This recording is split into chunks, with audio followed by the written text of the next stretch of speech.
La nouvelle a été confirmée par le président actuel du pays, Emmerson Mnangagwa. M. Mugabe serait mort à Singapour où il avait souvent été soigné ces dernières années. Robert Mugabe a dirigé le Zimbabwe pendant des décennies, une longue histoire de triomphes et d'épreuves. Un esprit brillant, un politicien impitoyable et une capacité à manier les mots qui faisait que le monde entier pouvait écouter. Ni Bush ni Blair ne peuvent faire changer le pouvoir ici, jamais. Nous ne l'accepterons jamais. Cependant, le poids des années a commencé à peser sur Robert Mugabe. Le pouvoir de ce personnage ne s'est jamais estompé.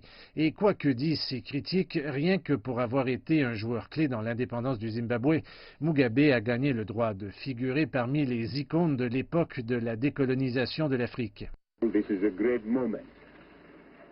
C'est un grand moment, c'est le moment de notre victoire, c'est l'aboutissement de notre lutte nationale. Né en 1924, Robert Gabriel Mugabe semblait destiné à une vie dans les écoles. Mais son éducation lui a apporté un goût pour les principes des droits de l'homme et une ferveur révolutionnaire.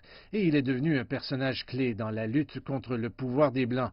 Une fois ce combat gagné, Mugabe a offert la paix avec un certain honneur à la minorité blanche et il a poursuivi des politiques qui lui ont valu une reconnaissance mondiale, même un titre de chevalier. La réforme agraire était toujours difficile et quand Mugabe a poursuivi une approche beaucoup plus agressive de la redistribution des terres, ses anciens partisans hors du Zimbabwe se sont retournés contre lui. Mugabe est resté campé sur ses positions.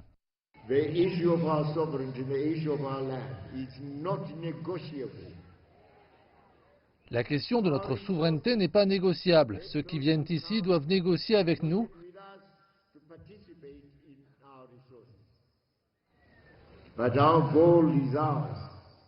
Notre or est à nous, pas à l'Amérique ou à la Grande-Bretagne.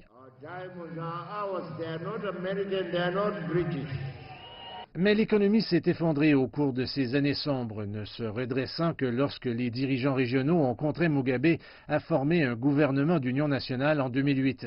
L'ancien grenier de l'Afrique reste encore aujourd'hui une ombre de ce qu'il avait été. Le pays a été forcé ces dernières années à importer pour éviter une crise alimentaire. Pour beaucoup, son message était aussi convaincant qu'il l'avait été pendant la lutte de la libération nationale. Il n'y aura jamais de changement de régime ici. Il y aura toujours le peuple du Zimbabwe qui aura le contrôle du pays.